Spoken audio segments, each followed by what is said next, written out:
نبی صلی اللہ علیہ وسلم ان اللہ یرفع بهذا الكتاب اقواما ويضع به آخرین او کما قال النبی صلی اللہ علیہ وسلم صدق اللہ مولانا العظیم وصدق رسولہ النبی الکریم ونحن على ذلك لمن الشاہدین والشاکرین والحمد للہ رب العالمین یا رب صلی وسلم دائما ابدا علی حبیبک خیر الخلق کلہم هو الحبیب الذي ترجى شفاعته بكل حول من الاحوال مقتحم اللهم صل وسلم وبارك على سيدنا ومولانا محمد وآله وصحبه كما تحبه وترضاه عدد ما تحبه وترضاه كما صليت على إبراهيم وعلى آل إبراهيم وعلى جميع الأنبياء والمرسلين صلاة تنجينا بها من جميع الأهوال والآفات وتقديرنا بها جميع الحاجات وتطهرنا بها من جميع السيئات وترفعنا بها عندك أعلى الدرجات وتبلغنا بها أقصى الغايات من جميع الخيرات في الحياة وبعد الممات إنك على كل شيء قدير أستغفر الله ربي من كل ذنب وأتوب إليه أستغفر الله ربي من كل ذنب وأتوب إليه أستغفر الله ربي من كل ذنب میری تو حاضری ہوئی تھی حضرت مولانا قاضی محمد ارشد الحسینی دامت برکاتہم العالیہ کی زیارت کے لیے اور سبب بنے ہیں ہمارے انتہائی قابل احترام بھائی قاری محمد طیب حنفی صاحب لیکن حضرات نے سعادت بخشی کہ میں بھی کچھ بھئی اس کی اگر بہت ضرورت نہیں ہے تو یہ سوال ہو مجھے مہربانی آپ کی بیٹھ سے آئیں آپ بس بیٹھ سے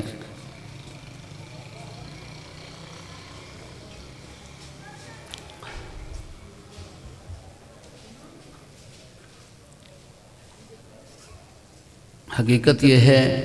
کہ بیان کرنے کے لیے بیٹھنے سے پہلے بہت سوچنا پڑتا ہے مولانا تو حضرت لاہوری قدس اللہ سرہ کا تذکرہ فرما رہے تھے الحمدللہ ہمیں ان کی بار بار زیارت کا شرف میں ملا ہے بلکہ میری پہلی بیعت ہوئی ہے لاہوری سے اور ہمارے گھر کو اللہ پاک نے نوازا بھی انہی کی برکت سے ہے ورنہ ہمارے گھر میں تعزیہ نکلتا تھا گھوڑا ہوتا تھا اور چیزیں ہوتی تھیں اللہ نے ان کی برکت سے ہمارے والد صاحب کو ان کے ساتھ جوڑا بڑی لمبی کہانی ہے مجھے جوڑا بلکہ انہی کے ارشاد پر میں نے قرآن پاک حفظ کیا انہوں نے مجھے 1 روپیہ بھی دیا تھا وہ روپیہ میں نے محفوظ رکھا ہوا ہے اور فرمایا تھا کہ بیٹے چھٹی جماعت میں پڑھتا تھا تو فرمانے کہ بیٹے قرآن یاد کر لیں بڑا جلدی یاد ہو جائے گا تو الحمدللہ مجھے 9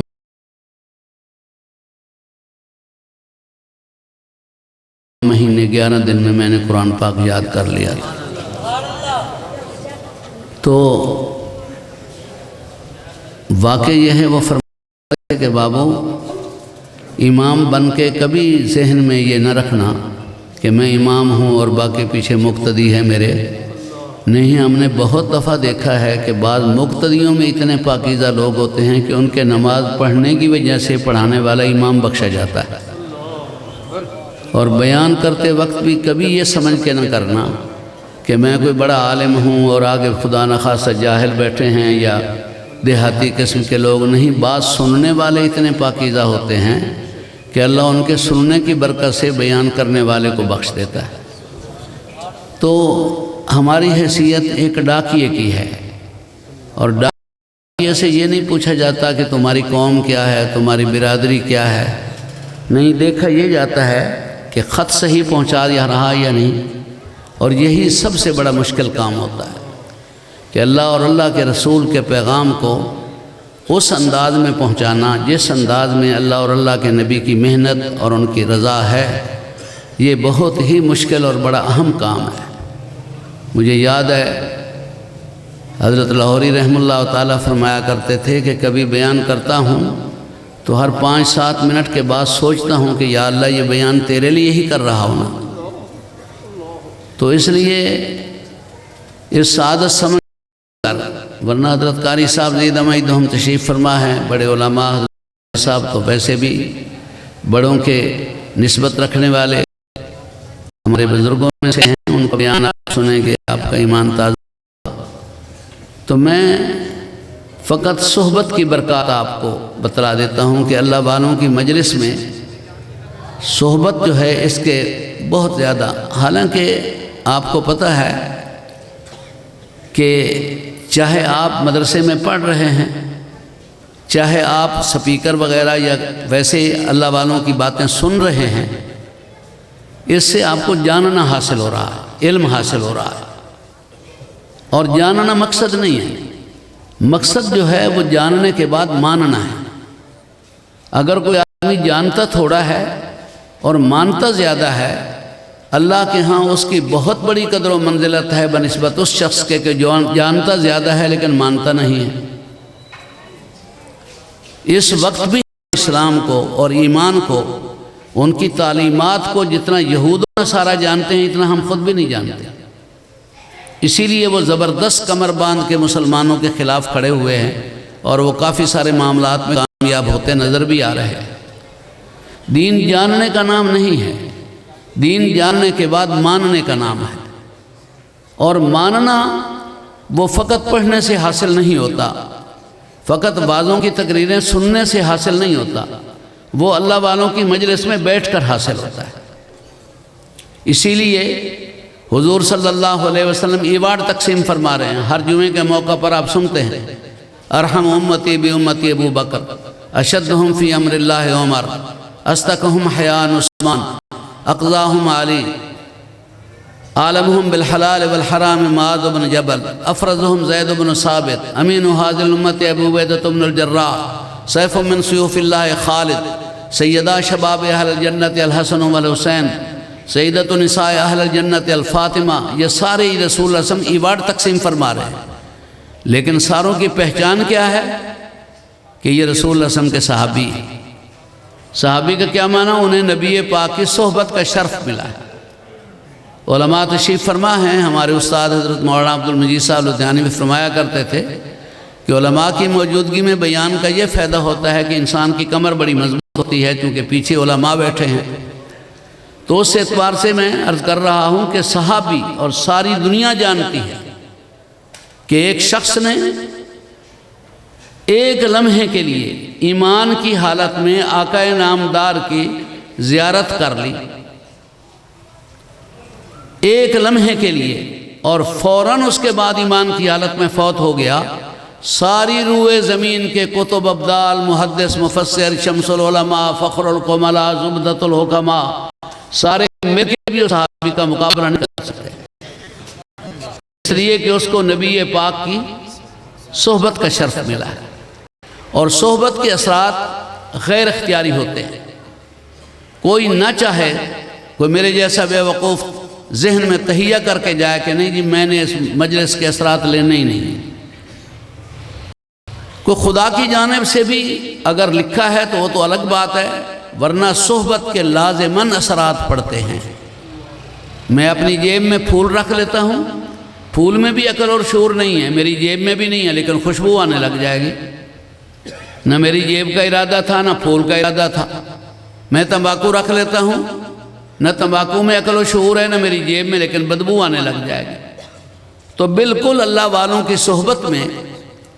وہ اثرات ہوتے ہیں کہ نہ چاہنے کے باوجود بھی اللہ تعالیٰ ان کو عطا فرما دیتے ہیں۔ میں راستے میں آ رہا تھا، ہمارے ساتھ مولوی محمد اسلم صاحب ماچھی بال والے بھی تھے، تو میں ان کو سنا رہا تھا کہ میں نے پہلے 9 سال تلمبے گزارے ہیں وہاں، استاد جی مولانا عبد المجید صاحب نے مجھے بھیج دیا، تو وہاں حضرت سید نیاز احمد شاہ صاحب گیلانی تھے۔ آج کل جس مدرسے کو مولانا طارق جمیل صاحب چلا رہے ہیں، اصل ان کے بنانے والے حضرت مولانا سید نیاز احمد شاہ صاحب گیلانی تھے۔ حضرت ان کو خوب جانتے ہیں، جو 68 والا مدرسہ تھا اس میں باقاعدہ ہر سال ان کا بیان بھی ہوتا تھا۔ وہ اور ان کے والد صاحب بالکل اور ذہن کے تھے، وہ مولانا احمد رضا خان کے شاگردوں میں سے تھے، ان کے والد صاحب کی رحمت علی شاہ صاحب رحمۃ اللہ علیہ۔ اور شاہ صاحب 10ویں جماعت پڑھتے تھے جلندھر میں سکول میں،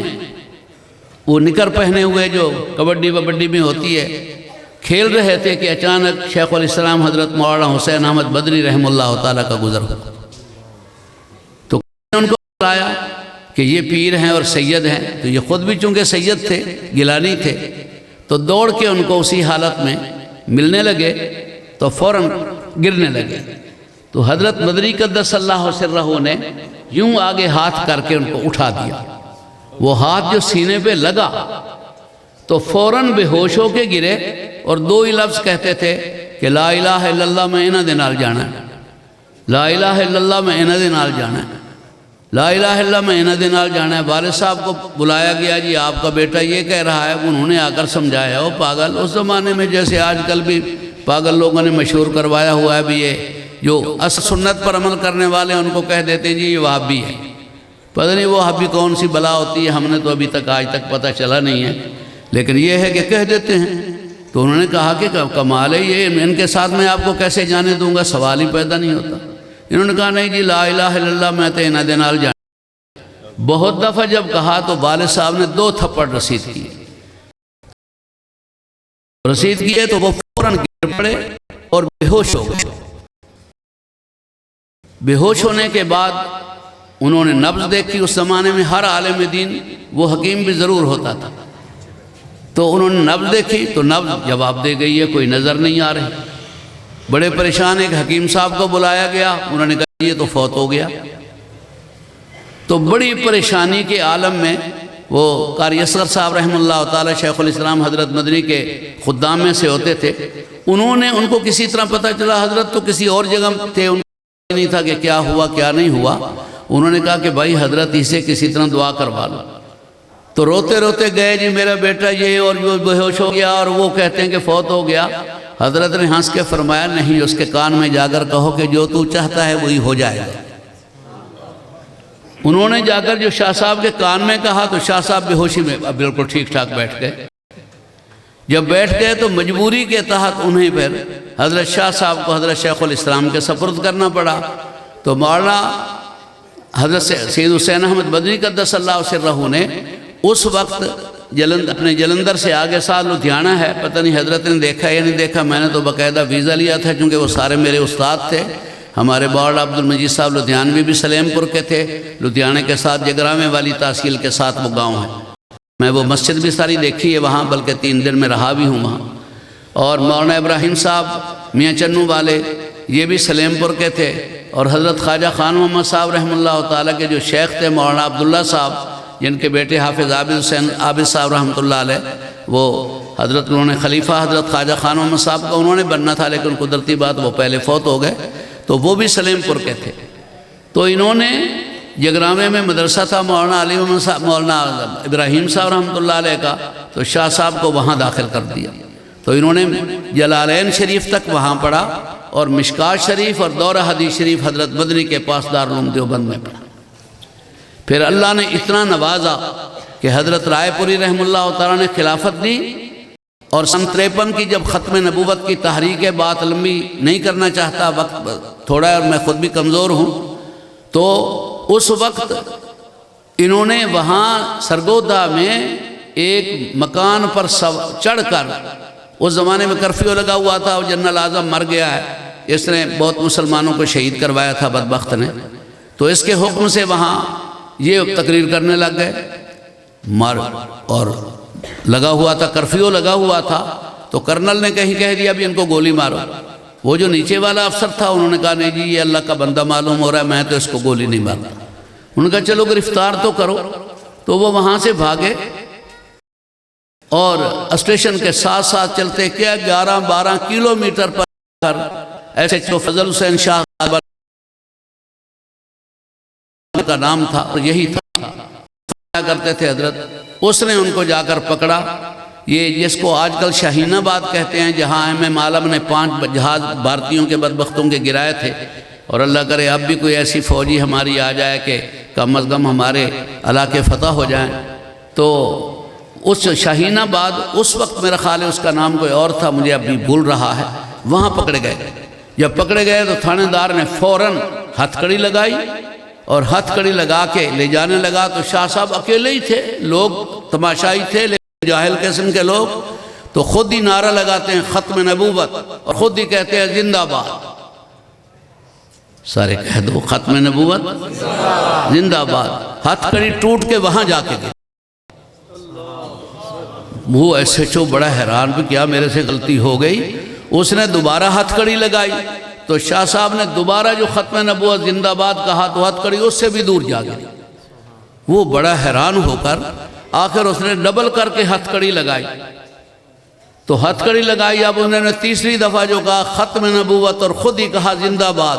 تو ہتھ کڑی نہ زمین پر نہ آسمان پر، وہ بیچارہ ان کے پاؤں میں گر گیا۔ انہوں نے کہا جی مجھے پتہ نہیں تھا آپ اتنے اللہ والے ہیں، لیکن میری نوکری کا سوال ہے، مجھے پیچھے سے آرڈر ہے۔ تو حضرت نے اپنا رومال دیا کہ مجھے رومال سے باندھ کے جیل میں لے جاؤ، تو انہوں نے میاں والی جیل میں رکھا ان کو مولانا مختار نیازی کے ساتھ۔ تو یہ اللہ والوں کی ادنا سی صحبت جو حاصل ہوئی،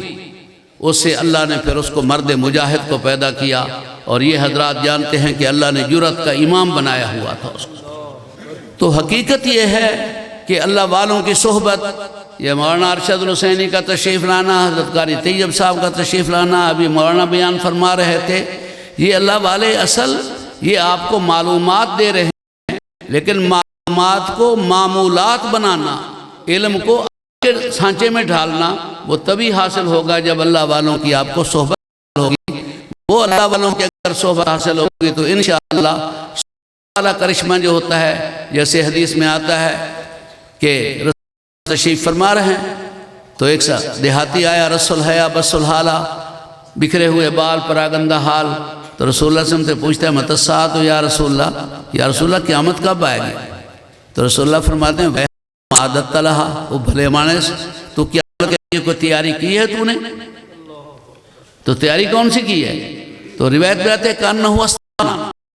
وہ بیچارہ پریشان ہو گیا۔ تو تھوڑی دیر بعد کہتا ہے واللہ یا رسول اللہ ما صلیت من صلوات کثیرہ ولا تصدقت من صدقات کثیرہ صمت من صیام کثیرہ، میں نے کوئی نفل روزے وغیرہ